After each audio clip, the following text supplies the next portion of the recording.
Jon Sopel joins me in just a second, but let's have a little snippet of what was said this morning by Tim Davie just before he addressed staff when he was walking into Broadcasting House. Just want to say a couple of things. I'm here to lead and support the BBC. I'm very, very proud of our journalists in this building. They're doing work I think that's incredibly important. I want to thank every one of them. They're doing a wonderful job. Also, everyone across the BBC doing their thing for the UK, and personally, I'm here to lead and support them.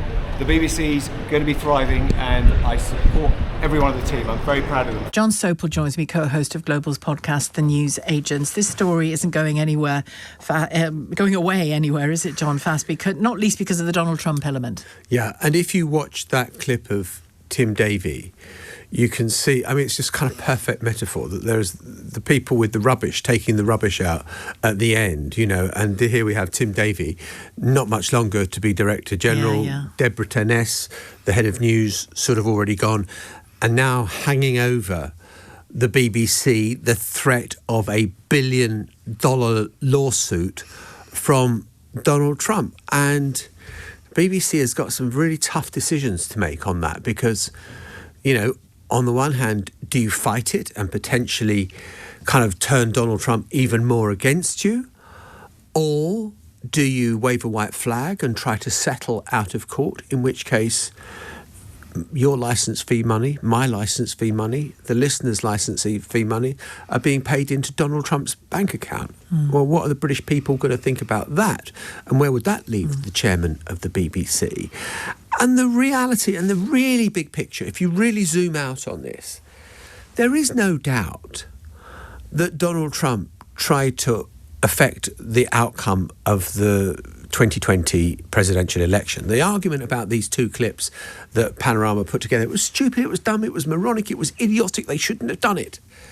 But the fact of the matter is, Donald Trump did try to, you know, get people to fight, and a lot of people who turned up in court said they were doing it because Donald Trump wanted them to.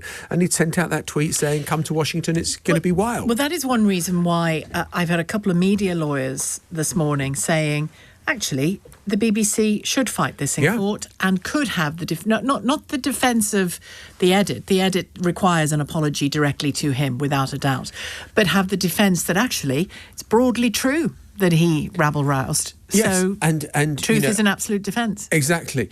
And also, you know, I don't want to get into the American legal system, but because of the First Amendment in the United States of America, speech is much freer. Speech is much freer, and it is much, much harder to take a libel action against somebody than it is in the UK. In the UK, all you need to do is prove that something is untrue, and then you have won. If in the States, you have to prove that it was malicious falsehood as well, i.e. you said something that was untrue, you knew to be untrue, and you said it maliciously. And so the bar is much, much higher to bring a prosecution. So, yes, the BBC should find a backbone, should fight, but the BBC right now is in turmoil. You talked about the meeting that took place today with Samir Shah and Tim Davie and what was going on then. I was getting, while that meeting was going on in real time, people messaging me about the call, you know, and it was like, the call's gone down like a sack of the proverbial. Considerable expletives towards Samir. And apparently Samir said something about it was disrespectful to the board to question whether they upheld BBC values. And, you know, someone said that was particularly naff, a terrible moment.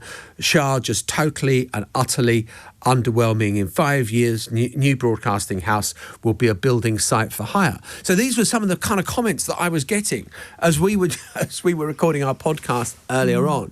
So I kind of think that there's a rupture within the organisation as well. You know, without a doubt, that there is a sort of the feeling, I think, among the shop floor staff, particularly in the newsroom, that the board doesn't have the newsrooms back. And that's why it was kind of telling that Deborah Tenness yesterday, Tim Davie today, lavishing a lot of love on the journalists. Can I ask though, is the board supposed to have the newsrooms back? Well, it's not supposed to be in opposition to. Of course, a guiding hand that tries to understand. And I just think that the relations had broken down. There was this particular little committee which has board members and advisors and the journalists, the senior people from the newsroom. And that was like a war zone. You know, people would go in before the meeting and put on suits of armour and pick up their mace and pick up their sword and be ready to do battle. Just to be clear, for people who watch W1A, that's metaphorical. I mean, yes, that is metaphorical, but I never laughed at W1A. Neither did I. Because I thought this is not comedy, this is documentary. Absolutely. Yeah. Oh, thank God! I thought I was the only one. No, I just not couldn't. Once. It was on when I was still toiling in the BBC. I had just left. You'd just left, and I thought, oh my God, this is so true to life. True, yeah. So I think the BBC is in a terrible position, and the idea that Donald Trump is doing this. And Donald Trump, look, on a bigger picture, is trying to rewrite history. He is trying to rewrite the history of January the 6th, which is, broadly speaking... In which he gave a great speech and then something terrible happened. And good patriots... Well, not that something terrible happened. We're trying to... Look, all the people that were involved in January the 6th riots have been pardoned by him. And so that January the 6th was an occasion when good Democrats stood up because the election had been stolen. There is no evidence that the 2020 election was stolen, and I could go through all the court cases, all the findings and everything else. He also has a penchant now, doesn't he, for going after media organisations. Paramount Global paid him $16 million to settle the CBS dispute. Yeah. ABC News paid him $15 million to settle a defamation lawsuit after an anchor falsely claimed he'd been found liable for rape. We know that Stephen Colbert's programme's probably in all likelihood a casualty of the Paramount one. So he's found his feet here, hasn't he? He's found his feet here.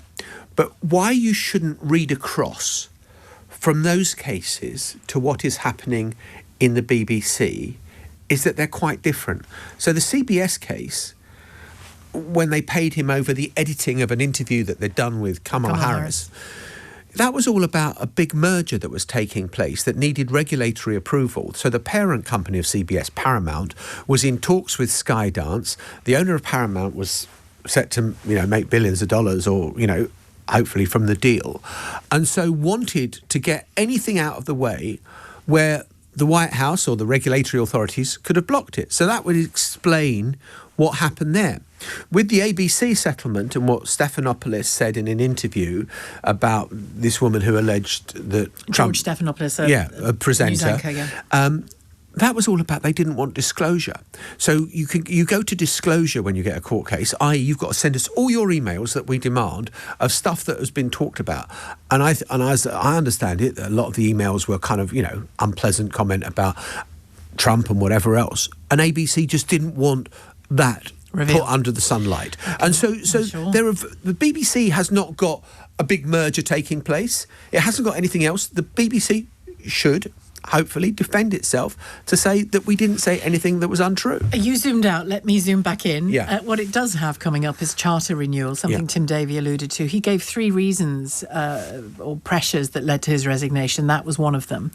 The renewal of the BBC's charter is probably secure still, but does this potentially change the nature of it?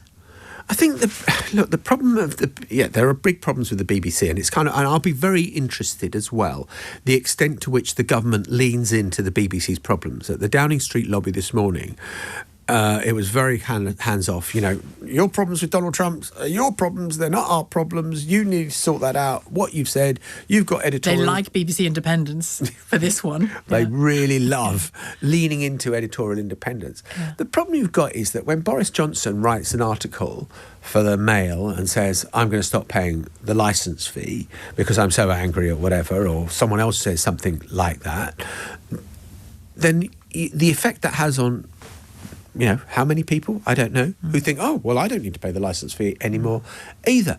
And then you've got a broken model, because if people are saying, right, I'm not paying the licence fee, then the BBC doesn't have its income. And so I think there are real questions over there are big questions over whether the licence fee is fit for purpose in an age where I'm going to go home, sit on the tube, and I'm going to look at what the latest news is. Am I watching television? Do I need a TV licence to do that? Or, there are all sorts of sort of things where it's not the old days when you and I were kids, when there were TV detector vans going around the street streets looking for aerials and wondering whether 46 Acacia Avenue had a TV licence or not. Adverts on your telly going, Well, we're in your area. Exactly. It's mad, isn't it? Exactly. It just seems... I was on a panel last night on American, with a bunch of Americans, and they were... What? What? You have what in this country? $200 for a licence fee? What?